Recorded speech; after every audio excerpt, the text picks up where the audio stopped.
नमस्कार। News night के एक और अंक में आप सभी दर्शकों का बहुत बहुत स्वागत है। मैं हूं असीम मिश्रा। आज हम आपको दिखाएंगे आकांक्षी जिलों के लिए संकल्प सप्ताह कार्यक्रम से जुड़ी अहम खबरें और करेंगे उस पर चर्चा भी। साथ ही साथ प्रधानमंत्री के बिलासपुर और तेलंगाना यात्रा से जुड़ी खबरें भी हम आपको दिखाएंगे। अमित शाह के गुजरात दौरे की खबरें भी होंगी। साथ ही साथ आरजेडी के नेता के महिला आरक्षण बिल को लेकर दिए गए बयान को लेकर क्यों है हंगामा मचा हुआ, इसको भी जानेंगे। लेकिन शुरुआत करना चाहेंगे सबसे पहले हेडलाइंस के साथ।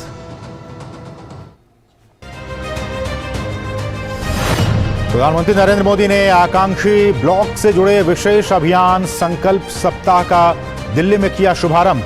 आकांक्षी ब्लॉक कार्यक्रम का पोर्टल भी किया लॉन्च। अभियान को बताया टीम भारत की सफलता और सबका प्रयास की भावना का उदाहरण।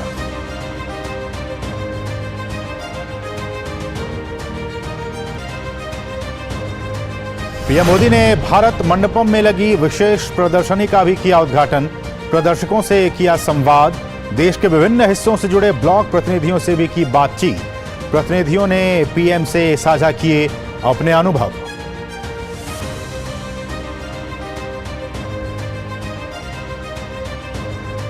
प्रधानमंत्री ने छत्तीसगढ़ के बिलासपुर में परिवर्तन महासंकल्प रैली को किया संबोधित। राज्य की कांग्रेस सरकार पर लगाया भ्रष्टाचार का आरोप। कहा बदलाव का मन बना चुकी है जनता। बोले सरकार बनते ही गरीबों के लिए आवास पर होगा सबसे पहला फैसला।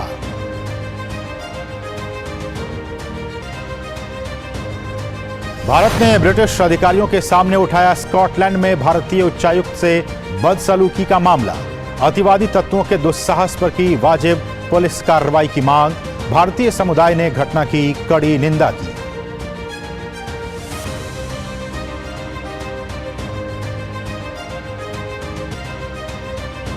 आरजेडी नेता के महिलाओं पर विवादित बयान को लेकर गरमाई राजनीति। भाजपा ने वक्तव्य को बताया शर्मनाक। सहयोगी दलों ने भी साधा निशाना।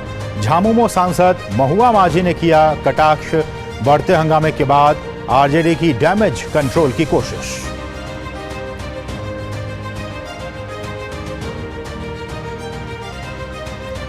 गृहमंत्री अमित शाह ने अहमदाबाद में 1651 करोड़ रुपए की कई परियोजनाओं का किया लोकार्पण और शिलान्यास। राष्ट्रीय फार्मास्यूटिकल शिक्षा और अनुसंधान संस्थान के स्थायी परिसर का भी किया शुभारंभ। संस्थान को बताया देश को औषधि क्षेत्र में आत्मनिर्भर बनाने की दिशा में बड़ी पहल।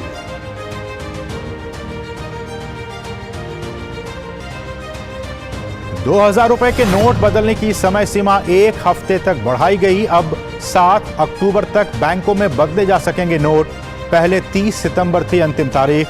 आरबीआई ने जारी किया नया सर्कुलर। कहा अब तक 96% नोट आए वापस।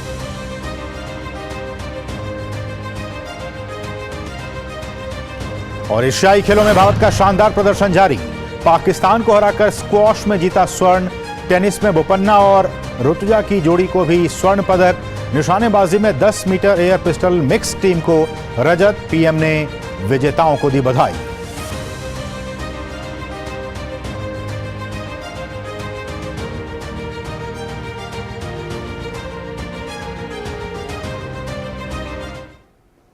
और अब इन सभी सुर्खियों पर डालते हैं विस्तार से नजर।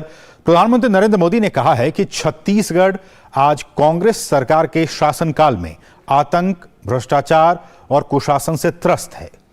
बिलासपुर में भारतीय जनता पार्टी की महासंकल्प रैली को संबोधित करते हुए पीएम ने कहा कि छत्तीसगढ़ में रोजगार के नाम पर घोटाले ही घोटाले हो रहे हैं। उन्होंने कहा कि पीएससी घोटाला युवाओं के साथ एक बहुत बड़ा धोखा है।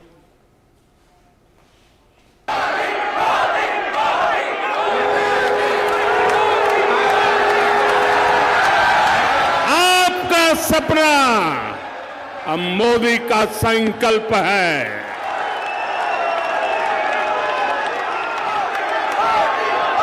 मोदी आने गारंटी पूरी करने की गारंटी है। अब लोकसभा और विधानसभा में बहनों के लिए 33% सीटें आरक्षित हो जाएगी। छत्तीसगढ़ में बदलाव की बयार का रुख तय करते हुए पीएम मोदी बिलासपुर पहुंचे। राज्य में भाजपा की परिवर्तन महासंकल्प रैली को संबोधित करते हुए प्रधानमंत्री मोदी ने कहा कि यहां परिवर्तन तय है। पीएम ने कहा कि कांग्रेस सरकार के अत्याचारों से त्रस्त छत्तीसगढ़ की जनता बदलाव करने की ठान चुकी है। उन्होंने कांग्रेस पर हमला बोलते हुए कहा कि कांग्रेस सरकार ने प्रदेश की जनता के साथ धोखा किया है। कांग्रेस ने छत्तीसगढ़ के नौजवानों को क्या क्या सपने दिखाए थे और उन्हें क्या मिला? सिर्फ धोखा। पीएससी घोटाला, ये पीएससी घोटाला तो यहाँ के युवाओं के साथ बहुत बड़ा धोखा है। मैं छत्तीसगढ़ के युवाओं को आश्वस्त करता हूं, जो भी इसके दोषी है, मेरे नौजवान लिख के रखो, जो भी इनके दोषी है, भाजपा सरकार बनते ही उन पर कठोर कार्रवाई होगी। प्रधानमंत्री नरेंद्र मोदी ने सभा में राज्य के उप मुख्यमंत्री के बयान का भी जिक्र किया, जिसमें पिछले 5 वर्षों में केंद्र से हजारों करोड़ रुपए मिलने की बात भी कही गई। कांग्रेस सरकार के उप मुख्यमंत्री भरी जनसभा में कहते हैं कि दिल्ली कभी अन्याय नहीं करता है, तो फिर हर एक को खुशी होनी चाहिए। लेकिन पूरी कांग्रेस में तूफान मच गया। और भाइयों बहनों, भारत सरकार ने अपनी जिम्मेदारी निभाते हुए, हम कभी ये नहीं कहते हम उपकार करते हैं, छत्तीसगढ़ में हजारों करोड़ रुपए के इंफ्रास्ट्रक्चर प्रोजेक्ट हमने मंजूर किए, पैसे भेजे। कांग्रेस सरकार की वजह से या तो वो रुके हुए हैं या फिर बहुत देरी से चल रहे हैं। पीएम ने आश्वासन दिया कि राज्य में भाजपा की सरकार बनने के बाद कैबिनेट का पहला फैसला गरीबों के बाकी बचे पक्के घरों को तेज गति से बनाने का किया जाएगा। यहां भाजपा सरकार बनने के बाद कैबिनेट का पहला फैसला गरीबों के पक्के घर जो भी बाकी हैं, सारे के सारे तेज गति से पूरे करके हर गरीब को पक्का घर दिया जाएगा।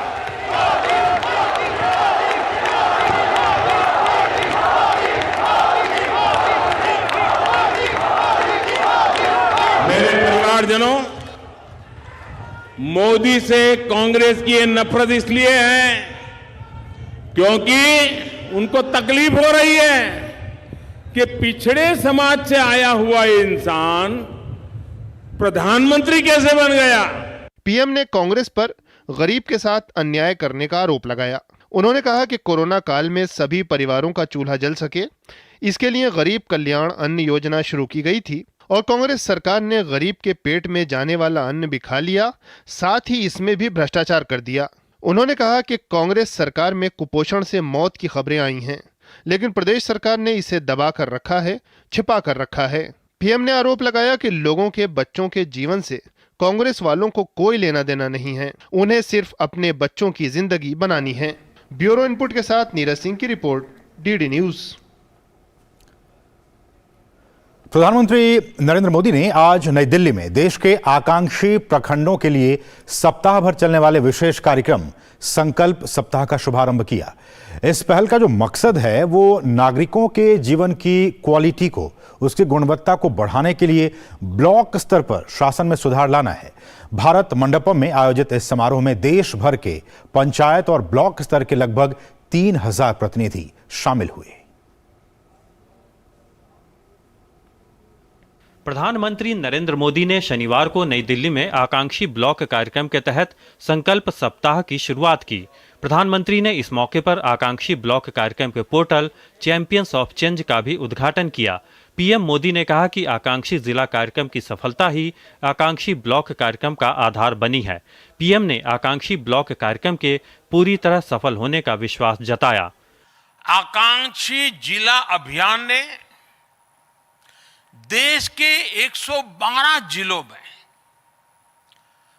25 करोड़ से ज्यादा लोगों का जीवन बदल दिया है क्वालिटी ऑफ लाइफ में बदलाव आया है, ईज ऑफ गवर्नेंस में बदलाव आया है, और जो कल तक छोड़ो यार बस जिंदगी पूरी कर लो, ऐसे ही गुजारा करना है, उस सोच में से बाहर होकर के वहां का समाज अब ऐसे नहीं रहना है, कुछ करके दिखाना है, इस मूड में मैं समझता हूं ये बहुत बड़ी ताकत है। इस अभियान की सफलता अब एस्पिरेशनल ब्लॉक प्रोग्राम का आधार बनी है। भारत मंडपम में आयोजित इस समारोह में देश भर के पंचायत और ब्लॉक स्तर के लगभग 3000 प्रतिनिधि शरीक हुए। साथ ही ब्लॉक और पंचायत स्तर के कार्यकर्ताओं, किसानों और अन्य वर्गों सहित लगभग 2 लाख लोग कार्यक्रम में वर्चुअल माध्यम से भी शामिल हुए। ब्लॉक स्तर पर लीडरशिप को बढ़ावा देने का आह्वान करते हुए पीएम ने कहा कि हर क्षेत्र में नेतृत्व क्षमता वाले लोगों के प्रयास से अच्छे परिणाम हासिल होते हैं। हमारे यहाँ लीडरशिप की एक बड़ी विकृत व्याख्या हो गई है कि जो लंबा कुर्ता पैजामा पहन करके खादी के कपड़े पहनकर आ जाए वही लीडर होता है। जीवन के हर क्षेत्र में लीडरशिप होती है। शिक्षा के क्षेत्र में लीडर चाहिए, एग्रीकल्चर सेक्टर में लीडर चाहिए, और वो पॉलिटिकल लीडरों की जरूरत नहीं है जी। हमारे अफसर भी लीडर होते हैं, वे भी मोटिवेट करते हैं। हम ब्लॉक लेवल पर लीडरशिप कैसे बनाए, और ये जो संकल्प सप्ताह है ना, उसमें एक एक ग्रुप बैठने वाले हैं। उसका एक मकसद है टीम स्पिरिट। टीम स्पिरिट बनेगा तो लीडरशिप आएगी, टीम स्पिरिट बनेगा तो जन भागीदारी के नए नए आइडियाज आएंगे। पीएम मोदी ने सरकार ही सब कुछ कर लेगी की सोच से बाहर आने पर जोर देते हुए कहा कि समाज की शक्ति सबसे बड़ी शक्ति होती है। पीएम ने अपने अनुभव का हवाला देते हुए कहा कि सिर्फ बजट से ही बदलाव नहीं आता। सरकार चलाना इतना लंबा अनुभव बहुत कम लोगों को मिलता है जो मुझे मिला है, और मैं अनुभव से कहता हूं कि सिर्फ बजट के कारण ही बदलाव आता है, ऐसा नहीं है। अगर हम संसाधनों का ऑप्टिमम यूटिलाइजेशन और दूसरा कन्वर्जेंस, इसको अगर हम ध्यान दें तो हम ब्लॉक के डेवलपमेंट के लिए एक नए पैसा नया आने के बिना भी उस काम को कर सकते हैं। पीएम मोदी ने कार्यक्रम के दौरान ब्लॉक स्तर पर काम कर रहे लोगों से भी संवाद किया। पीएम मोदी ने उत्तर प्रदेश से वर्चुअल माध्यम से जुड़ी एक स्कूल अध्यापिका, जम्मू कश्मीर के पुंछ में तैनात सहायक पशु चिकित्सक और मेघालय के उत्तर गारो हिल्स में तैनात कनिष्ठ ग्रामीण विकास अधिकारी से भी बातचीत की। प्रधानमंत्री ने इस अवसर पर एक प्रदर्शनी का भी उद्घाटन और अवलोकन किया। गौरतलब है कि संकल्प सप्ताह 3 से 9 अक्टूबर तक देश के 329 जिलों के 500 आकांक्षी ब्लॉकों में मनाया जाएगा। संकल्प सप्ताह के दौरान हर दिन अलग अलग विषयों के लिए समर्पित होगा, जिस पर सभी आकांक्षी ब्लॉक काम करेंगे। पहले 6 दिनों की थीम में संपूर्ण स्वास्थ्य, सुपोषित परिवार, स्वच्छता, कृषि, शिक्षा और समृद्धि दिवस शामिल हैं।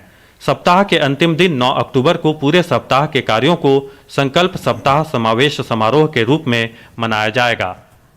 Nishant Saurabh, DD news, Delhi. तो ये जो एस्पिरेशनल डिस्ट्रिक्ट्स हैं, आकांक्षी जिले, उनके लिए संकल्प सप्ताह कार्यक्रम का आयोजन किया गया है। तो आज हम इसी विषय पर चर्चा करने वाले हैं कि ये जो आकांक्षी जिले हैं, जिसका कि प्रधानमंत्री ने ये कहा है कि ये जो एस्पिरेशनल डिस्ट्रिक्ट्स हैं, जो ब्लॉक्स हैं, वो अब प्रेरक जिले के तौर पर ये अब काम कर रहे हैं। तो इसी विषय पर हम खास चर्चा करने वाले हैं। हमारा विशेष आज इसी पर है, आकांक्षी जिले बने अब प्रेरक जिले। और ये जब जिले प्रेरक जिले बन जाते हैं तो आसपास के बाकी जो ब्लॉक्स हैं, बाकी जो जिले हैं, उनके लिए भी ये एक प्रेरणा का स्रोत बन जाते हैं कि देखिए किस तरह से वहाँ पे ज़मीनी तौर पर विकास के काम और जो भी पैरामीटर्स हैं वहाँ पे किस तरह से काम किया गया, हम भी क्यों ना इसको करें। तो ये एक तरह से प्रेरक के तौर पर भी काम करता है। इस विषय पर हम आज बातचीत करने वाले हैं। 2 बहुत ही खास मेहमान इस वक्त हमारे साथ जुड़ चुके हैं। हमारे साथ हैं SN त्रिपाठी जी, जो कि DG हैं IIPA के। सर, आपका बहुत बहुत स्वागत है हमारे इस खास कार्यक्रम में। और साथ ही साथ हमारे साथ एक वरिष्ठ पत्रकार अनंत विजय जी हैं। अनंत सर, आपका भी बहुत बहुत स्वागत है। त्रिपाठी सर, सबसे पहले आपके पास मैं आना चाहूंगा, और जिस सोच और जिस नीति के साथ इस पूरे कार्यक्रम की शुरुआत की गई थी कि वैसे जिले, वैसे ब्लॉक्स जो सोशल पैरामीटर्स में पिछड़े हैं, कम विकसित हैं उनको कैसे विकास की मुख्य धारा में लाया जाए, वहां के लोगों के जीवन में किस तरह से आमूलचूल बदलाव हो। अब आज की तारीख में जब उनके लिए ये प्रोग्राम संकल्प सप्ताह कार्यक्रम का आयोजन किया गया है, आपकी पहली प्रतिक्रिया जो अब तक इसमें प्रगति हुई है और आने वाले दिनों में इसमें और क्या कुछ आप बदलाव, क्या कुछ परिवर्तन आप देख पाते हैं? आकांक्षी जिला और आकांक्षी ब्लॉक मतलब सामुदायिक विकास खंड जी, एक नई सोच है। ये स्वतंत्रता के बाद अगर प्रशासनिक स्तर पर कोई नई सोच का उदाहरण है, एक तो जीएसटी काउंसिल है, दूसरा आकांक्षी जिलों का विकास का एक कार्यक्रम। इसमें अंत्योदय से सर्वोदय की ओर की बात चल रही है। अगर हमारे सबसे पिछड़े जिले, सबसे पिछड़े ब्लॉक, सबसे पिछड़े गांव अगर राष्ट्रीय स्तर तक, जिले स्तर तक या नेशनल लेवल तक आ जाए तो हमारे बहुत सारे पैरामीटर्स में हमारी प्रगति अच्छी हो जाएगी जी। और ये भी एक उसमें अवधारणा है कि अगर हम अंतिम पायदान पर पहुंचना है तो ये ब्लॉक और ये जिलों को हम इग्नोर नहीं कर सकते। बहुत दिन तक इनको हम दूर नहीं रख सकते। यहाँ कोई जाएगा नहीं, जैसा माननीय प्रधानमंत्री जी ने स्वयं कहा, यहाँ कोई पोस्टिंग बहुत ही एक्सपेक्टेड पोस्टिंग नहीं है। लोग हंसते हैं, कहाँ उस जिले में फंस गया भाई, फंस गया ओबामा, उस तरह की एक मजाक उड़ाते हैं। लेकिन अब इस आकांक्षी जिले की परियोजना ने उन जिलों को न केवल अग्रणी जिलों में परिवर्तन कर दिया है, बल्कि जैसा माननीय प्रधानमंत्री बता रहे थे, ये प्रेरक जिले बन सकते हैं। इनसे लोग शिक्षा लें कि किस तरह से सुविधाओं में भी हम उन्नति का काम कर सकते हैं। और हमारे 112 जिलों ने, जहाँ के लगभग 25 करोड़ रहते हैं, उन्होंने करके दिखाया है। बिल्कुल। एक नजरिया बदल जाए तो नजारे बदल जाते हैं और प्रगति के नए नए मार्ग खुलते हैं। बिल्कुल। ऐसे में अनंत जी, जिस तरह से पीएम ने कहा कि ये जो 112 जिले हैं वो बीते वर्षों में जिस तरह से वहाँ के सोशल पैरामीटर्स में जिस तरह से बदलाव आए हैं, विकास की धारा में वो भी अब शामिल हुए हैं, ऐसे में उन 112 जिलों में जो जीवन में, वहाँ के लोगों के जीवन में जो बदलाव आया है वो स्पष्ट तौर पर देखा जा सकता है। ऐसे में बाकी जो और जिले हैं उनमें किस तरह से इस कार्यक्रम को और भी गति प्रदान की जाए ताकि उनमें वहाँ के जो लोग हैं, वहाँ का जो शासन प्रशासन है, वो भी इस बात को समझे और उस मुख्य धारा में शामिल होने की दिशा में हर कोई एक साथ काम करे। असीम जी देखिए, एक तो आकांक्षी जिला की आपने बात की और उसके अन्य जिलों की बात की। मैं थोड़ा सा पीछे जाकर आपको याद दिलाना चाहता हूं कि जब प्रधानमंत्री नरेंद्र मोदी ने 15 या 16 में संकल्प से सिद्धि का एक स्लोगन दिया था और एक कार्य योजना राष्ट्र के सम्मुख पेश किया था, तब लोगों ने बहुत मजाक और उपहास उड़ाया था कि प्रधानमंत्री अगले 10 साल का इंतजाम करके आए हैं। लेकिन क्या होता है, एक नेता होता है और एक दूरदर्शी नेता होता है। अगर आपको अपने समाज की, देश की और राजनीति की तस्वीर और तदबीर दोनों बदलनी, तो आपको दीर्घकालीन योजना बनानी पड़ेगी।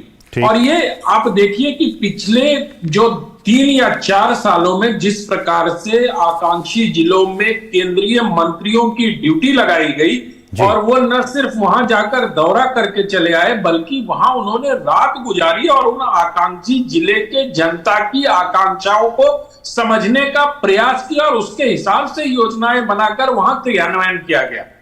तो ये कोई ऐसी, मतलब ऐसा नहीं है कि अचानक से आकांक्षी जिले प्रेरक जिले बन गए। उसके पीछे एक सुदीर्घ सोच और एक लंबा एक क्रियान्वयन की जो नीति है वो दोनों मिलकर काम कर रही है। और अब आप समझिए इसको प्रधानमंत्री नरेंद्र मोदी जी कितना महत्व दे रहे हैं। वो आज ये कह रहे हैं कि जो ब्लॉक प्रमुखों के साथ मैं बैठक कर रहा हूं, ये मेरे लिए उतना ही महत्वपूर्ण है जितना G20 का समिट था। बिल्कुल बिल्कुल। तो अब इससे आप अंदाजा लगा सकते हैं कि प्रधानमंत्री कितनी गंभीरता से, और आज अभी त्रिपाठी जी कह रहे थे अंत्योदय से सर्वोदय की ओर, बिल्कुल सही कह रहे थे। लेकिन अभी तो हम अंत्योदय या समाज के अंतिम पंक्ति के व्यक्ति तक, ये बड़े अफसोस की बात है कि पिछले 75 साल में, और बल्कि हम कहें कि 65-66 सालों में समाज, मतलब कई ऐसे गांव थे, कई ऐसे जिले थे जहां पर बिजली के तार तो पहुंच गए थे, बल्ब नहीं जल पाया। अभी पिछले दिनों आपने देखा होगा कि एक महिला पुलिस अधिकारी ने किस प्रकार से घर में बल्ब जलवाया। तो ये इसको देख के इतना बड़ा राष्ट्र जो अब क्या कहते हैं विकसित राष्ट्र होने की दहलीज पर कदम रख चुका है, $5 ट्रिलियन की इकोनॉमी का सपना देख रहा है, जो 5वीं सबसे बड़ी अर्थव्यवस्था बन रहा है, उसमें अगर इस प्रकार की चीजें सामने आती हैं तो वो अच्छी बात नहीं है। और मैं आकांक्षी जिले को लेकर जब प्रधानमंत्री, तो जब तक आपका निचला स्तर, जब तक आपकी नींव मजबूत नहीं होगी असीम जी, तब तक आप बहुत मतलब विकसित राष्ट्र का सपना आपके लिए अधूरा रहेगा। तो मुझे लगता है कि अमृत काल में 2047 का जो संकल्प प्रधानमंत्री का है, उसको साकार करने के लिए उन्होंने ये योजनाएं बनाई। बिल्कुल। ऐसे में त्रिपाठी जी, ये भी एक सवाल आता है कि एक अच्छी शुरुआत हुई है और तमाम जिलों जिसका कि हम जिक्र कर रहे हैं कि वो प्रेरक जिले के तौर पर स्थापित हुए हैं, ऐसे में ये बात भी एक अच्छी बात के तौर पर स्थापित की जा रही है कि देखिए प्रतिस्पर्धा है, एक स्वस्थ प्रतिस्पर्धा है, एक हेल्दी कंपटीशन है, और यही हेल्दी कंपटीशन जो एक हम कहते हैं कि सहकारी संघवाद, उस सहकारी संघवाद में भी हम ये कह सकते हैं कि एक प्रतिस्पर्धा के तौर पर हम देखने को मिल रहा है कि उस सहकारी संघवाद को भी हम एक कॉम्पिटिटिवनेस की तरफ आगे बढ़ाते हैं तो एक तो जिला और राज्य फिर देश मजबूत होता है। देखिए, सुरक्षा और विकास, यही दोनों राजशाही के उद्देश्य है। फिलॉसफी में नहीं जा रहा हूं, लेकिन state was created to provide these two. इसमें कोई संघवाद या गैर संघवाद कोई आड़े नहीं आता है। बिल्कुल। तो 12 जिले जो इस तरह के अविकसित जिले हैं, अगर उनको आकांक्षी बनाने का प्रयास किया गया है, इनमें राज्य सरकारों की उतनी ही भूमिका जितनी की केंद्र सरकार की है। बिल्कुल। इनफैक्ट जो लोकल लेवल एडमिनिस्ट्रेशन है वो तो राज्य सरकार ही प्रोवाइड कर रही है। भारत सरकार से खाली गतिविधियां मिल रही, किस चीजों को मॉनिटर किया जाएगा ताकि उन पर हमारे कार्यक्रमों के कोई एक सीरियसली देखा जाए, उनको इग्नोर न किया जाए। बिल्कुल। इसका ये फायदा हुआ कि अच्छे अधिकारी वहां पोस्ट हुए हैं, उन्हें आकांक्षी और प्रेरक बनाया गया है, उनका प्रशिक्षण हुआ है, उन्होंने वहां जाके टीम विकसित करी, अकेला चलो रे न चल के सबको साथ लेकर टीम भागीदारी की बात जो माननीय प्रधानमंत्री ने करी। इन समाज सेवकों ने या जो हमारे अधिकारी लोग वहां पोस्ट हुए हैं, हमने देखा है कि लोग पहले खराब जिलों में या जो बैकवर्ड डिस्ट्रिक्ट में जाते नहीं थे। आज बैकवर्ड डिस्ट्रिक्ट की परिभाषा ही बदल दी है कि हम उन्हें आकांक्षी बोलते हैं। आकांक्षी इसलिए बोला जा रहा है वहां काम करने की ज्यादा संभावनाएं हैं। बिल्कुल। और बेहतर नतीजे भी निकल रहे हैं। इसका एक फायदा ये हुआ है। दूसरा है कि जैसा माननीय प्रधानमंत्री जी ने कहा कि सब कुछ सरकार पर छोड़ दिया जाए या सरकार ही सब कुछ करेगी तब लोग अपेक्षा करेंगे, ये ठीक नहीं है। अब जनता की भागीदारी के बिना जन विकास संभव नहीं। पंचायतों की जो भूमिका पर माननीय प्रधानमंत्री जी ने प्रकाश डाला है वो एक अत्यंत सुखद समाचार है, कारण मैं पंचायती राज को देख चुका हूं। पंचायत में जो संभावनाएं हैं वो सरकार सेवकों से वो संभावनाएं नहीं दी जा सकती हैं। जन भागीदारी के माध्यम से ही हम इन जिलों को, इन ब्लॉक्स को, अब तो 100 ब्लॉक, 100 जिलों, 100 गांवों की भी बात चल रही है। अगर हम लास्ट माइल कनेक्टिविटी तक सरकार को नहीं पहुंचा पाएंगे और लास्ट माइल अगर फर्स्ट माइल नहीं होगा तो विकास के सारे मुद्दे खाली दिल्ली से लेकर लखनऊ क्या भुवनेश्वर तक सीमित रहेंगे, नीचे नहीं जा पाए। ऐसे में अनंत जी, चूंकि हम जानते हैं कि ये जो सारी चीजें हैं, 329 जिले हैं और उनमें 500 आकांक्षी ब्लॉकों में इसको लागू किया जा रहा है। ऐसे में मेरा सवाल ये कि जब केंद्र की सरकार कहती है कि डबल इंजन की सरकार होनी चाहिए, क्योंकि जो योजनाएं केंद्र से जाती हैं अगर डबल इंजन की सरकार होगी तो उसको लागू करने में, उसको इंप्लीमेंट करने में आसानी होगी। लेकिन चूंकि भारत की स्थितियां कुछ अलग हैं, यहां पर डबल इंजन की सरकार सभी राज्यों में नहीं है। ऐसे में राज्य सरकारों की भूमिकाओं को आप कैसे देखते हैं? देखिए, राज्य सरकार की भूमिका तो बहुत महत्वपूर्ण है, क्योंकि विकास की जो एजेंसियां हैं वो सब राज्य सरकार के पास है। लेकिन संविधान केंद्र को ऐसी चीजों को मॉनिटर करने की जो शक्ति प्रदान करता है, और जिस प्रकार से प्रधानमंत्री लगातार इन जिलों के जिलाधीशों से या समाहर्ताओं से संपर्क में रहते हैं, या प्रधानमंत्री कार्यालय लगातार मॉनिटरिंग में रहता है। मॉनिटर करने से तो हमारा संविधान किसी राज्य को नहीं रोकता, और इस प्रकार के फीडबैक भी राज्यों को दिए जाते हैं कि यहाँ काम अच्छा हो रहा है। मैं इन सारे ये जो आकांक्षी जिलों के कार्यक्रम है, इनको मैंने बहुत नजदीक से अध्ययन भी किया और 1-2 जिलों में जाके मैंने उत्तर प्रदेश के देखा भी है इसको। तो यहाँ क्या होता है कि जिस प्रकार से केंद्र की तरफ से न सिर्फ सहायता दी जाती है, राज्य सरकार की एजेंसियों को उत्साहवर्धन किया जाता है, बल्कि उनकी मॉनिटरिंग करते हुए सिर्फ मॉनिटरिंग नहीं करते, बल्कि उसको फीडबैक को राज्य सरकारों के साथ साझा भी करते हैं। तो ये जो डबल इंजन की सरकार जहां कहां सिंगल इंजन हो गई है, या मतलब दो अलग अलग दलों की सरकारें केंद्र और राज्य में है, तो आप अगर इन 112 आकांक्षी जिलों को देखेंगे तो मुझे लगता है कि आपको एक ऐसी तस्वीर नजर आएगी कि जो डबल इंजन की सरकार है, जहां दोनों जगह एक ही पार्टी की सरकार है, राज्य में और केंद्र में, वहां काम थोड़ी अधिक अपेक्षाकृत अधिक सुगमता से होता हुआ दिखाई देगा। और जहां दोनों अलग अलग सरकारें हैं वहां थोड़ी खींचतान चलती है। अगर आप इसे बंगाल और केंद्र का उदाहरण ले लेंगे तो बहुत सारी चीजों में खींचतान, अनावश्यक राजनीति, देखिए जन कल्याण के क्षेत्र में अनावश्यक राजनीति नहीं होनी चाहिए। और इसलिए भी सरकार कई बार कहती भी है, आनंद जी, हम सभी जानते हैं कि केंद्र सरकार कई बार, प्रधानमंत्री मोदी ने कई बार कहा है कि देखिए राजनीति अपनी जगह है, लेकिन जब लोक नीति की बात आती है, विकास की बात आते हैं, तो उसमें विकास की बातों में कोई राजनीति नहीं होनी चाहिए। चूंकि टीम इंडिया की भावना से जब हम आगे बढ़ते हैं, काम करते हैं,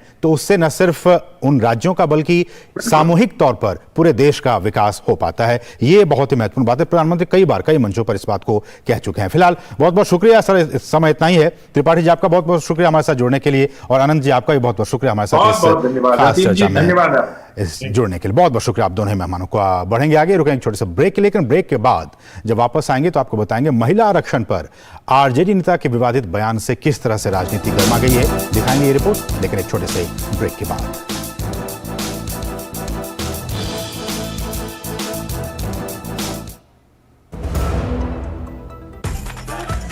मैं क्या जी, सब जानते हैं, जहां दिखे मारियो, अपना समझ के खा लियो। होंगे बच्चे स्वस्थ, फले फूलेगा बचपन, इन्हें पिलाओ मुगली घुट्टी 555। दिन तिनक दिन तिनक दिन दिन तिनक दिन तुम जाना दिन। अरे गोविंदा जी, आप यहाँ? हाँ बबुआ, हम यहाँ। पर तुम क्या छुपा रहे हो वहाँ? कुछ भी तो नहीं। जब दांत खाज की खुजली पे ना हो काबू तो उसे गमछे से नहीं छुपाते बाबू। तो फिर उसे भगाए कैसे? जालिम लोशन लगाकर दांत खाज की खुजली, एक्जिमा जड़ से निकाले। अभी खरीदे जालिम लोशन। गोल्डी छोले मसाले, जहाँ जाए रिश्ते बनाए, जहाँ जाए रिश्ते बनाए, गोल्डी मसाले। चाची, कल्याण भव, सुखी भव, और सबसे जरूरी आशीर्वाद, आयुष्मान भव। वो तो मोदी सरकार सबको दे रही है। देश के धनी आदमी जिस प्रकार से आरोग्य की सेवा प्राप्त कर सकते हैं, अब मेरे देश के गरीब को भी वही सेवाएं उपलब्ध होनी चाहिए।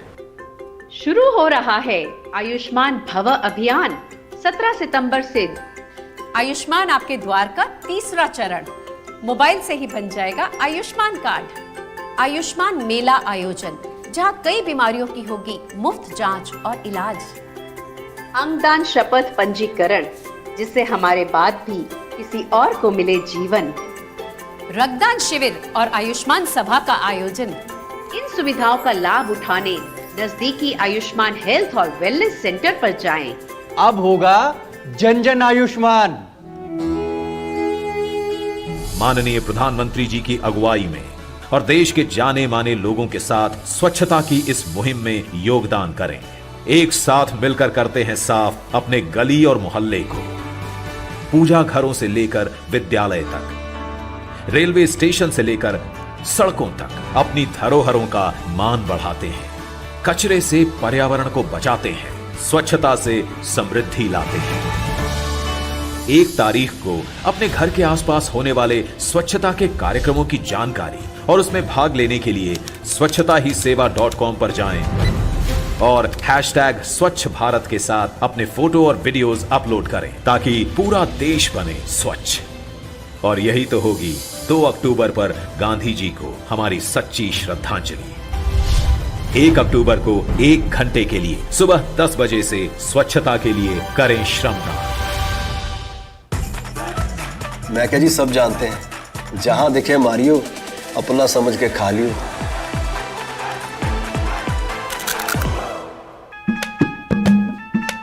वाह भैया, तारी तो घनी धाकड़ पहचान से। अरे वाह मयंक, अरे तो धाकड़ पहचानो रखी से। आजकल तो बड़े धाकड़ों से घनी पहचान हो रही हमारे मोहल्ले वालों की। सही कहे। मारी भी लग जाती सरकारी नौकरी अगर लोगों की तरह किसी धाकड़ आदमी से हमारी जान पहचान होती। हाँ भाई, धाकड़ से पहचाने में। भाई कौन है यो धाकड़, ताऊ या मामा? अरे न ताऊ न मामा, धाकड़ है मोदी जी और मनोहर लाल जी। उन्होंने बिना खर्ची पर्ची के मेरिट पर भर्ती कराई। तेरी और तेरे दोनों साथियों की भी लग सकती है अगर मेरिट हो।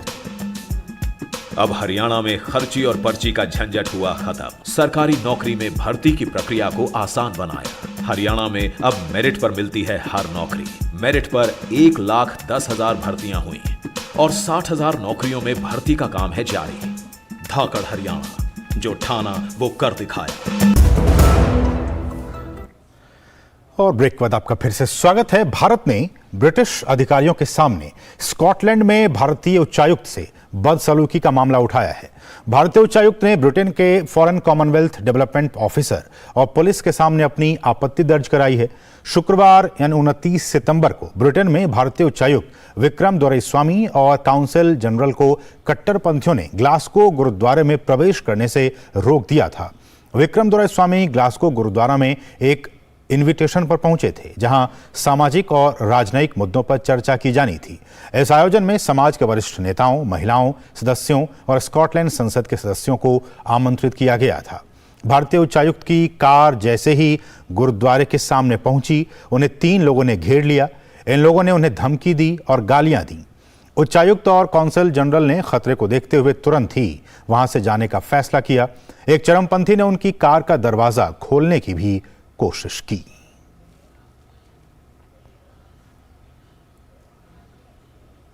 आरजेडी के नेता अब्दुल बारी सिद्दीकी के महिला आरक्षण बिल को लेकर दिए गए बयान के बाद हंगामा खड़ा हो गया है। दरअसल अब्दुल बारी सिद्दीकी ने कहा है कि महिला आरक्षण का लाभ लिपस्टिक लगाने और बॉब कट रखने वाली महिलाओं को ही मिलेगा। विवादास्पद बयान उन्होंने दिया है। वहीं अब सिद्दीकी के इस बयान पर राजनीतिक बवाल मच गया है।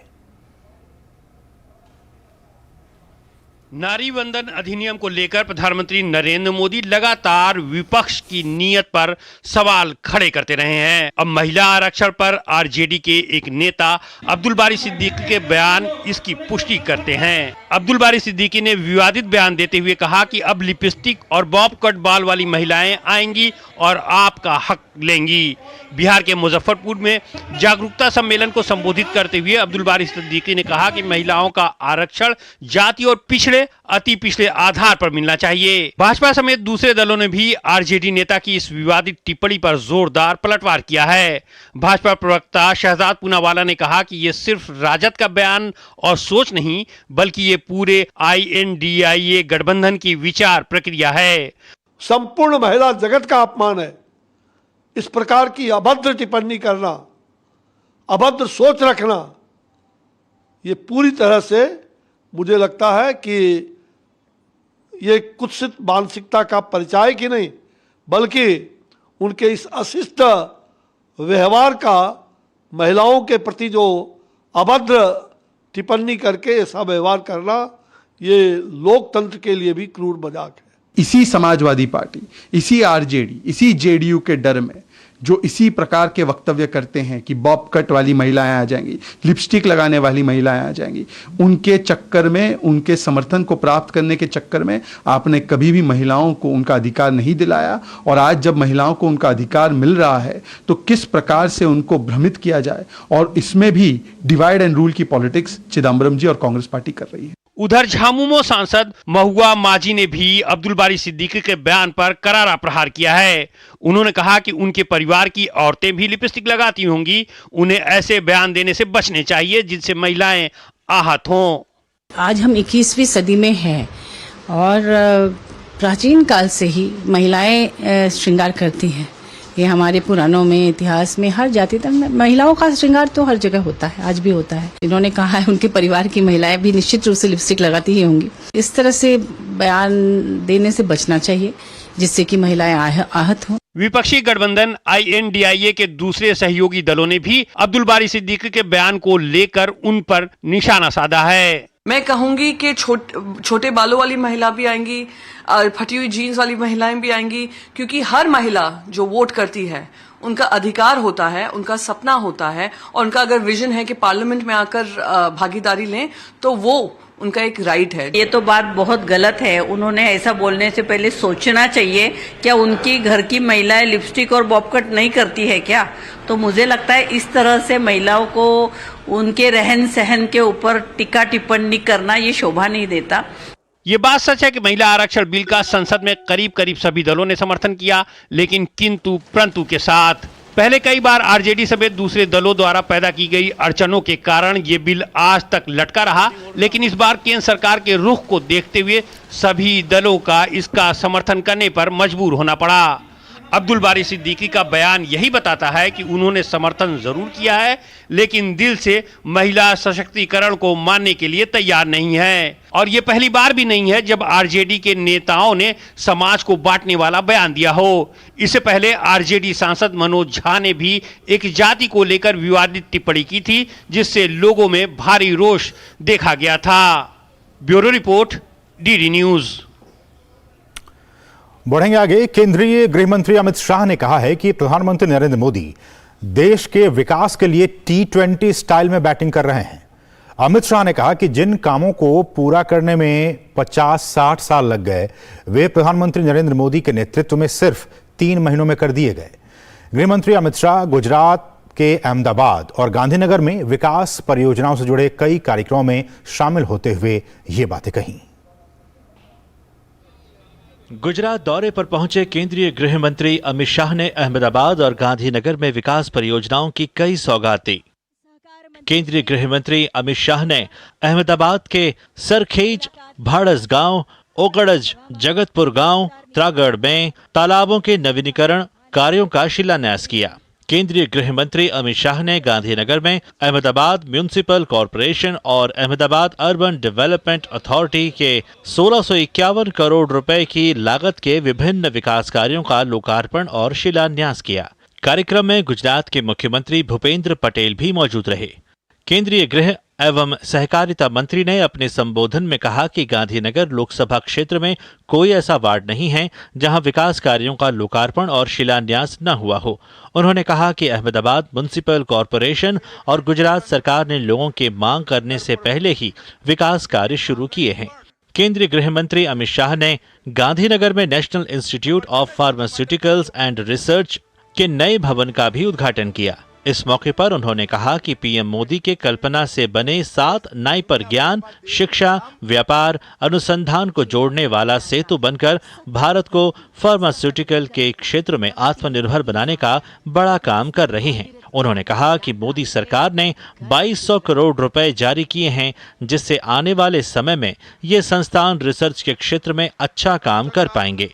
मोदी जी की कल्पना से बने 7 नाई पर, जिसमें से कुछ काम करने लगे हैं, कुछ बन रहे हैं और कुछ अस्थायी भवनों में काम कर रहे हैं। ये नाई पर ज्ञान, शिक्षा, अनुसंधान और व्यापार चारों को जोड़ने वाला एक सेतु बनकर भारत को फार्मास्यूटिकल के क्षेत्र के अंदर आत्मनिर्भर बनाने की एक नींव रखने का बड़ा काम ये नाई पर संस्थान कर रहे हैं। 2200 करोड़ रुपया जो जारी किया है वो आपके लिए एक ऐसी पीठिका का निर्माण कर रहे हैं जिससे आने वाले दिनों में आप रिसर्च के क्षेत्र में बहुत अच्छे से काम कर पाओगे। नाइपर ने औषधियों के इंडस्ट्री के बीच में भी अच्छी जगह बनाई है। इंडस्ट्री और नाइपर के बीच में 270 से ज्यादा 270 से ज्यादा MOU हुए हैं। वो बताता है कि ज्ञान को व्यापार के साथ जोड़ने का कौशल बाकी कोई संस्थान में हो न हो, परंतु नाइपर में जरूर ये कौशल दिखाई पड़ता है। अमित शाह ने कहा कि प्रधानमंत्री नरेंद्र मोदी ने पिछले 3 महीने में दुनिया भर में भारत का मान बढ़ाया है। प्रधानमंत्री मोदी जी ने नई संसद, चंद्रयान, G20 और नारी शक्ति वंदन अधिनियम जैसे बहुत ही महत्वपूर्ण 4 काम केवल 3 महीने के अंदर किए हैं। उन्होंने कहा कि शायद 50 साल में ऐसा एक काम हो, जबकि मोदी जी ने 3 महीने के अंदर ही ऐसे 4 काम पूरे किए हैं। इससे पता चलता है कि प्रधानमंत्री नरेंद्र मोदी के नेतृत्व में केंद्र सरकार भारत को विश्व में सर्वप्रथम बनाने के लिए कटिबद्ध है। Bureau report, TD news. और यहाँ रुके एक और छोटे से ब्रेक के लिए, लेकिन ब्रेक के बाद जब वापस आएंगे तो आपको दिखाएंगे एशियाई खेलों से जुड़ी हुई कुछ खबरें, क्योंकि एशियाई खेलों में भारत का जो स्वर्णिम सफर है वो लगातार जारी है। खबरें एक छोटे से ब्रेक के बाद।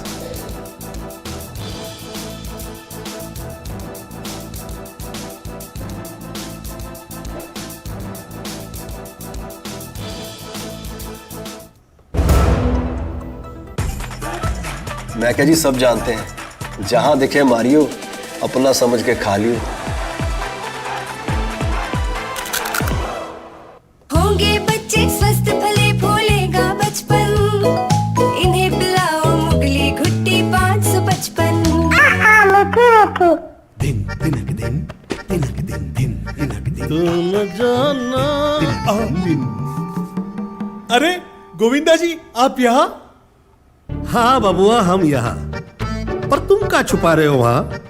कुछ भी तो नहीं। जब दांत खाज की खुजली पे ना हो काबू तो उसे गमछे से नहीं छुपाते बाबू। तो फिर उसे भगाए कैसे? जालिम लोशन लगाकर दांत खाज की खुजली, एक्जिमा जड़ से निकाले। अभी खरीदे जालिम लोशन। गोल्डी छोले मसाले, जहाँ जाए रिश्ते बनाए। जहाँ जाए रिश्ते बनाए, गोल्डी मसाले। चाची, कल्याण भव, सुखी भव, और सबसे जरूरी आशीर्वाद, आयुष्मान भव। वो तो मोदी सरकार सबको दे रही है। देश के धनी आदमी जिस प्रकार से आरोग्य की सेवा प्राप्त कर सकते हैं, अब मेरे देश के गरीब को भी वही सेवाएं उपलब्ध होनी चाहिए। शुरू हो रहा है आयुष्मान भव अभियान 17 सितंबर से। आयुष्मान आपके द्वार का 3रा चरण। मोबाइल से ही बन जाएगा आयुष्मान कार्ड। आयुष्मान मेला आयोजन, जहां कई बीमारियों की होगी मुफ्त जांच और इलाज। अंगदान शपथ पंजीकरण, जिससे हमारे बाद भी किसी और को मिले जीवन। रक्तदान शिविर और आयुष्मान सभा का आयोजन। इन सुविधाओं का लाभ उठाने नजदीकी आयुष्मान हेल्थ और वेलनेस सेंटर पर जाएं। अब होगा जन जन आयुष्मान। माननीय प्रधानमंत्री जी की अगुवाई में और देश के जाने माने लोगों के साथ स्वच्छता की इस मुहिम में योगदान करें। एक साथ मिलकर करते हैं साफ अपने गली और मोहल्ले को। पूजा घरों से लेकर विद्यालय तक, रेलवे स्टेशन से लेकर सड़कों तक अपनी धरोहरों का मान बढ़ाते हैं। कचरे से पर्यावरण को बचाते हैं, स्वच्छता से समृद्धि लाते हैं। 1 तारीख को अपने घर के आसपास होने वाले स्वच्छता के कार्यक्रमों की जानकारी और उसमें भाग लेने के लिए स्वच्छताहीसेवा.com पर जाएं और #स्वच्छ भारत के साथ अपने फोटो और वीडियोस अपलोड करें, ताकि पूरा देश बने स्वच्छ। और यही तो होगी 2 अक्टूबर पर गांधी जी को हमारी सच्ची श्रद्धांजलि। 1 अक्टूबर को 1 घंटे के लिए सुबह 10 बजे से स्वच्छता के लिए करें श्रमदान। मैं क्या जी सब जानते हैं, जहां दिखे मारियो, अपना समझ के खा लियो।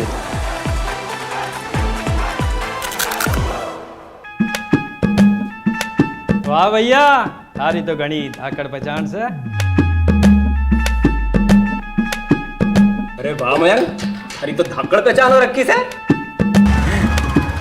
आजकल तो बड़े धाकड़ों से घनी पहचान हो रही हमारे मोहल्ले वालों की।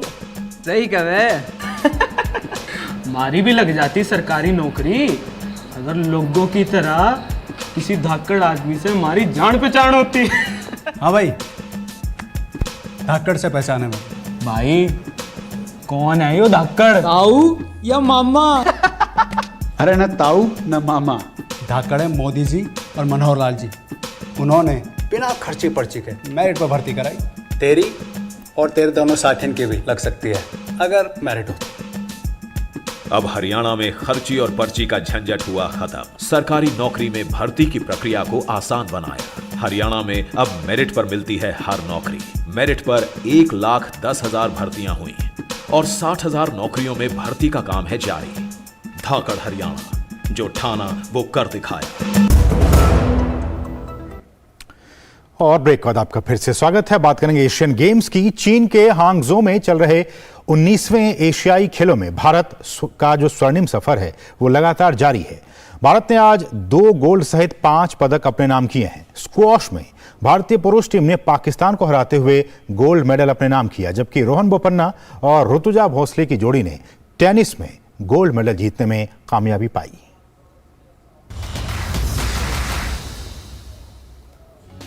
एशियाई खेलों में भारत ने स्क्वॉश में स्वर्ण पदक जीतने में सफलता पाई। स्क्वॉश में ये स्वर्ण पदक पुरुष टीम इवेंट में आया। रोमांचक फाइनल्स में भारत ने पाकिस्तान को 2-1 से हराने में सफलता पाई। पहला मैच पाकिस्तान ने अपने नाम किया, वहीं सौरव घोषाल ने दूसरा मैच जीतकर मुकाबले को बराबरी पर ला दिया। तीसरे मैच में अभय सिंह ने 2 मैच पॉइंट बचाकर जीत हासिल करके न केवल मुकाबला अपने नाम किया बल्कि भारत को स्वर्ण भी दिला दिया। इसके मिश्रित युगल में रोहन बोपन्ना और ऋतुजा भोसले ने स्वर्ण पदक जीता। रोहन ऋतुजा की जोड़ी ने फाइनल में चीनी ताइपे की जोड़ी को हरा दिया। भारतीय जोड़ी ने इस मुकाबले को 2-6, 6-3, 10-4 से अपने नाम किया। निशानेबाजी में 10 metre air pistol mix team में भारत के सरबजोत सिंह और दिव्या की जोड़ी ने रजत पर निशाना लगाया। रोमांचक फाइनल्स में भारतीय जोड़ी को चीन की जोड़ी से शिकस्त मिली। बाजी में भारत की प्रीति ने सेमीफाइनल्स में स्थान बनाकर पदक पक्का कर लिया है। प्रीति ने 54 किलोग्राम भार वर्ग के क्वार्टर फाइनल्स में कजाकिस्तान के मुक्केबाज झायना शेकरबेकोव को 4-1 से हराने में सफलता पाई। सेमीफाइनल्स में स्थान बनाने के साथ प्रीति ने ओलंपिक का कोटा भी हासिल कर लिया है। भारतीय मुक्केबाज लवलीना ने भी सेमीफाइनल में स्थान बनाकर पदक पक्का कर लिया है। आज खेले गए 75 किलो भार वर्ग क्वार्टर फाइनल में लवलीना ने दक्षिण कोरिया की एसियोंग को 5-0 से मात दी। भारतीय मुक्केबाज नरेंद्र ने पुरुषों के 92 किलोग्राम वर्ग के सेमीफाइनल में प्रवेश कर लिया है। इसके साथ ही उन्होंने भारत के लिए पदक पक्का कर लिया। नरेंद्र ने क्वार्टर फाइनल में ईरान के ईमान को सर्वसम्मत निर्णय में 5-0 से हराकर अंतिम 4 में जगह बनाई। लॉन्ग जंप में भारत के शीर्ष एथलीट मुरली श्रीशंकर ने फाइनल में स्थान बना लिया है। मुरली ने अपने पहले प्रयास में 7.97 मीटर की छलांग लगाई।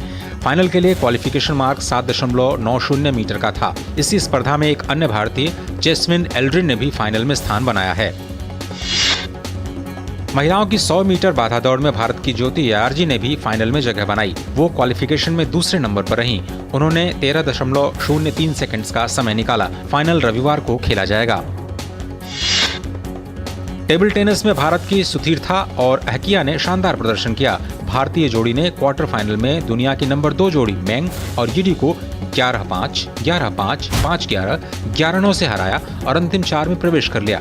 इसके साथ ही भारतीय जोड़ी का पदक भी पक्का हो चुका है। पुरुषों के 10,000 मीटर रेस में भारत के कार्तिक कुमार और गुलबीर सिंह ने इतिहास रच दिया है।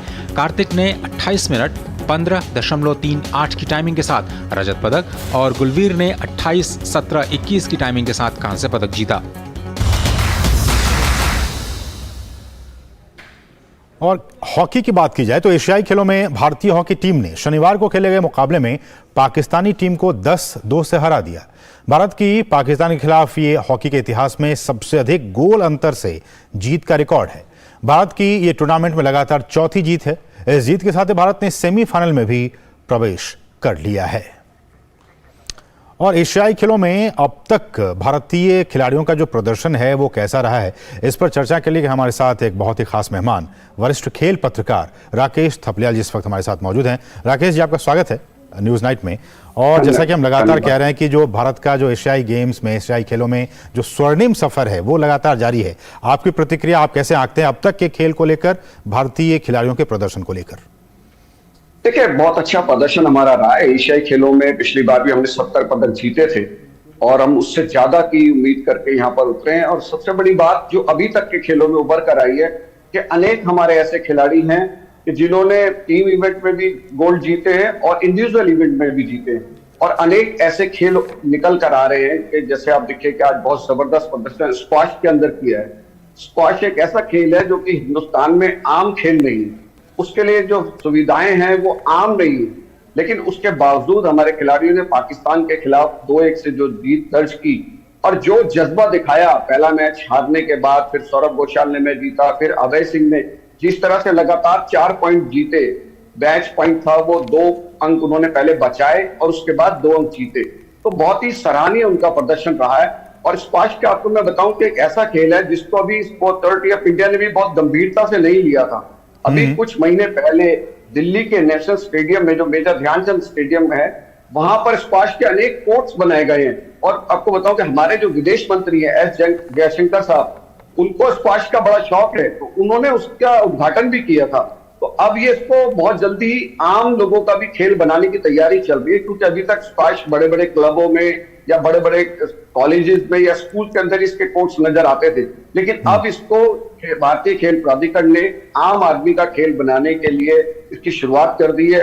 देश भर में इसके कोर्ट्स बनाए जाने की तैयारी चल रही है। जहां बन गए हैं वहां पर आम बच्चा आके वहां पर स्क्वाश को खेल रहा है। तो आने वाले समय में हमें और सौरभ घोषाल, अभय सिंह जैसे खिलाड़ी मिलेंगे जो देश का नेतृत्व कर सकेंगे और बड़े मेडल हमारे पास आएंगे। इसके अलावा आपको मैं बताऊं, देखिए जैसे घुड़सवारी के अंदर 1982 में हमने गोल्ड मेडल जीता था, उसके बाद अब जीता, और हमारे खिलाड़ी अनुष अग्रवाला ने तो टीम इवेंट में ड्रेसाज की वहां भी गोल्ड जीता और इंडिविजुअल इवेंट में भी गोल्ड जीता। तो इस तरीके का प्रदर्शन, निशानेबाज हमारे अनेक ऐसे, ऐशा सिंह है, कई मेडल उन्होंने जीत लिए, और कई इवेंट ऐसी आ रही है जिसमें कि हम 2-2 पदक जीत रहे हैं। बिल्कुल बिल्कुल। अभी आज एथलेटिक्स का लिए 10,000 मीटर में जो कार्तिक ने सिल्वर मेडल जीता, गुलबीर ने कांस्य पदक जीता, और अनेक स्पर्धाओं में एथलेटिक्स की हमारे देखेंगे फाइनल में हमारे 2-2, 3-3 खिलाड़ी वहां पर मिलेंगे। तो बहुत अच्छा प्रदर्शन हमारे खिलाड़ियों का यहाँ चल रहा है एशियन गेम्स में। और हॉकी में तो आपने देखा कि कितना जबरदस्त प्रदर्शन किया, आज जो 10-2 से पाकिस्तान को हराया। तो जो हम जीत रहे हैं वो बड़े प्रभावशाली ढंग से जीत रहे हैं, और जो नजदीकी मुकाबले हैं उसमें भी हम जीत दर्ज कर पाते हैं। लेकिन राकेश जी, ऐसा नहीं है कि आपने कुछ दिन पहले या कुछ महीने पहले ही आपने खेलना शुरू किया और आपको मेडल मिल गया। ये बरसों की मेहनत है इन खिलाड़ियों की कि उसके बाद ही इनको ये मेडल मिला है एशियन गेम्स में। लेकिन इसमें इसके पीछे की जो कहानी है राकेश जी, कि क्या जिस तरह से केंद्र की मोदी सरकार खेलों को लेकर और खिलाड़ियों को लेकर इतना उत्साहित रहती है, उनके लिए प्रोएक्टिव रहती है, चाहे वो खेलो इंडिया यूनिवर्सिटी गेम्स की बात हो, खेलो इंडिया स्कूल्स गेम्स की बात हो, ये भी फैक्टर कहीं ना कहीं काम करता है कि इन खिलाड़ियों को एक आत्मबल और उनको एक पुश करने की दिशा में। देखिए, मोदी सरकार ने जो है ना 3 लेयर पे काम किया। ग्रास रूट लेवल पे, जहां पे स्कूल्स के लिए उन्होंने खेलो इंडिया यूथ गेम्स तैयार किए, फिर बीच में यूनिवर्सिटी लेवल के लिए खेलो इंडिया यूनिवर्सिटी गेम्स तैयार किए, और उसके बाद देखिए जो हमारी स्कीमें हैं, एक टॉप्स की स्कीम है, जो ओलंपिक में पदक जीतने की क्षमता रखते हैं खिलाड़ी, उनको टॉप्स में लिया जाता है। उनकी सारी सुविधाएं केंद्र सरकार उठाती है। 6 लाख रुपया उस खिलाड़ी को पॉकेट खर्च के लिए भी मिलता है जो टॉप्स की स्कीम में शामिल है। इसके अलावा जो टॉप से निचले स्तर के खिलाड़ी, जो डेवलपमेंटल स्कीम के खिलाड़ी हैं, उनको भी 3 लाख रुपया मिलता है सरकार की तरफ, और सारी सुविधाएं वहां पर मिलती हैं। उसके अलावा जो निचले स्तर के, जो कि खेलो इंडिया की स्कीम्स के अंदर से आते हैं खिलाड़ी, प्रतिभाशाली खिलाड़ी, उनको भी सारी सुविधाएं केंद्र सरकार की तरफ से दी जाती है। खेल, आपको मैं बताऊं, वैसे तो राज्य का विषय है, यह राज्यों की जिम्मेवारी है, लेकिन इसको पहले की सरकारें क्या करती थी कि खेल को कंकरेंट लिस्ट में लाने की कोशिश करती थी कि केंद्र के कब्जे में खेल आ जाए। लेकिन इस सरकार ने कभी भी खेलों को कॉन्करेंट लिस्ट में लाने की कोशिश करने के बजाय केंद्र की तरफ से देश भर में हर राज्य के अंदर खेल की इतनी सुविधाएं उपलब्ध कराई हैं कि खिलाड़ियों को उनके घर के नजदीक सुविधाएं मिलने लगी हैं। और उसका नतीजा आप देखिए, तमाम जितने खिलाड़ी एशियन गेम्स में मेडल जीत रहे हैं, इनको आप पाएंगे या तो टॉप स्कीम के हैं, या वो डेवलपमेंट स्कीम के हैं, या फिर वो खेलो इंडिया की स्कीमों के जरिए चुने हुए प्रतिभाशाली खिलाड़ियों में शामिल रहे। तो सरकार का जो योगदान और जो भरोसा सरकार ने खिलाड़ियों को दिया, अब देखिए कोई सुविधा खिलाड़ी को चाहिए वो ऑनलाइन उसके लिए अप्लाई कर सकता है। ठीक है। और मजेदार चीज आपको बताऊं, देखिए कि अभी जो खिलाड़ी हमारे कुछ जीत कर वापस आए, जैसे महिला क्रिकेट टीम गोल्ड मेडल जीत कर आई, हमारे कुछ शूटर वापस आए, हमारे रोइंग की टीम वापस आई है, उन सबको तुरंत कैश अवार्ड दे दिया गया। तो ये कह सकते हैं राकेश जी, कुल मिलाकर जो हमारे खिलाड़ी हैं वो लगातार आगे बढ़ते जा रहे हैं, क्योंकि उनके पीछे जो एक नीति और नीयत है वो लगातार उनको समर्थन सपोर्ट करने की भूमिका में है। इसलिए लगातार हमारी जो खेल प्रतिभा है वो लगातार निखरती जा रही है। बहुत बहुत शुक्रिया राकेश सर हमारे साथ जुड़ने के लिए और इस बहुत ही महत्वपूर्ण विषय पर बातचीत करने के लिए बहुत बहुत शुक्रिया। बढ़ेंगे आगे, रुकेंगे एक बहुत ही छोटे से ब्रेक के लिए। आप देखते रहिए डीडी न्यूज। मैं क्या जी सब जानते हैं, जहां दिखे मारियो अपना समझ के खा लियो।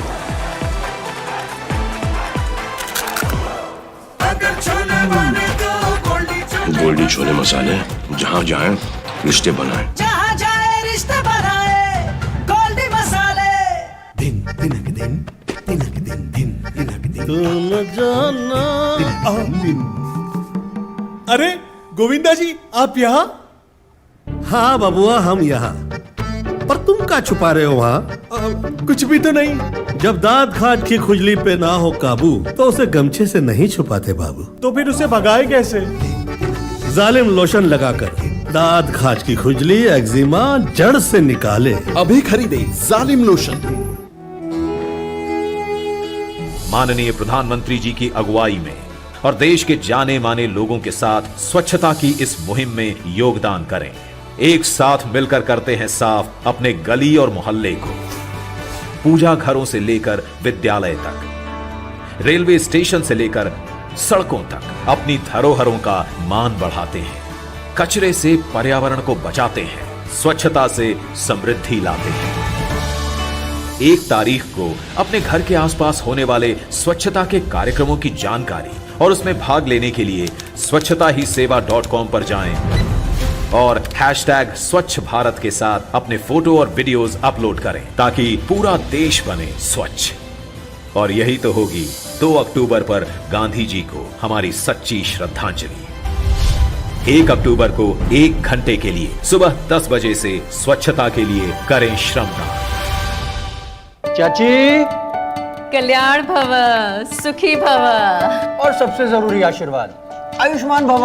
वो तो मोदी सरकार सबको दे रही है। देश के धनी आदमी जिस प्रकार से आरोग्य की सेवा प्राप्त कर सकते हैं, अब मेरे देश के गरीब को भी वही सेवाएं उपलब्ध होनी चाहिए। शुरू हो रहा है आयुष्मान भव अभियान 17 सितंबर से। आयुष्मान आपके द्वार का तीसरा चरण। मोबाइल से ही बन जाएगा आयुष्मान कार्ड। आयुष्मान मेला आयोजन, जहां कई बीमारियों की होगी मुफ्त जांच और इलाज। अंगदान शपथ पंजीकरण, जिससे हमारे बाद भी किसी और को मिले जीवन। रक्तदान शिविर और आयुष्मान सभा का आयोजन। इन सुविधाओं का लाभ उठाने नजदीकी आयुष्मान हेल्थ और वेलनेस सेंटर पर जाएं। अब होगा जन जन आयुष्मान। वाह भैया, तारी तो घनी धाकड़ पहचान से। अरे वाह मयंक, अरे तो धाकड़ पहचान हो रखी से। आजकल तो बड़े धाकड़ों से घनी पहचान हो रही हमारे मोहल्ले वालों की। सही कहे। मारी भी लग जाती सरकारी नौकरी अगर लोगों की तरह किसी धाकड़ आदमी से हमारी जान पहचान होती। हाँ भाई, धाकड़ से पहचाने में। भाई कौन है यो धाकड़? ताऊ या मामा? अरे न ताऊ न मामा, धाकड़ है मोदी जी और मनोहर लाल जी। उन्होंने बिना खर्ची पर्ची के मेरिट पर भर्ती कराई। तेरी और तेरे दोनों साथियों की भी लग सकती है अगर मेरिट हो। अब हरियाणा में खर्ची और पर्ची का झंझट हुआ खत्म। सरकारी नौकरी में भर्ती की प्रक्रिया को आसान बनाया। हरियाणा में अब मेरिट पर मिलती है हर नौकरी। मेरिट पर 1,10,000 भर्तियां हुई और 60,000 नौकरियों में भर्ती का काम है जारी। धाकड़ हरियाणा, जो ठाना वो कर दिखाया। हिंदुस्तान एरोनॉटिक्स लिमिटेड ने आत्मनिर्भर रक्षा क्षेत्र की दिशा में एक और नया मकाम हासिल कर लिया है। HAL द्वारा निर्मित लाइट कॉम्बैट हेलीकॉप्टर प्रचंड को स्वदेशी रूप से डिजाइन और विकसित किया गया है। यह हेलीकॉप्टर ऊंचाई वाले युद्ध क्षेत्रों में संचालन के लिए उपयुक्त है। वहीं हवा से हवा और हवा से जमीन पर मार करने वाली मिसाइलों रॉकेट से लैस है। यह मल्टी रोल अटैक हेलीकॉप्टर रक्षा में आत्मनिर्भरता का एक बड़ा प्रदर्शन है।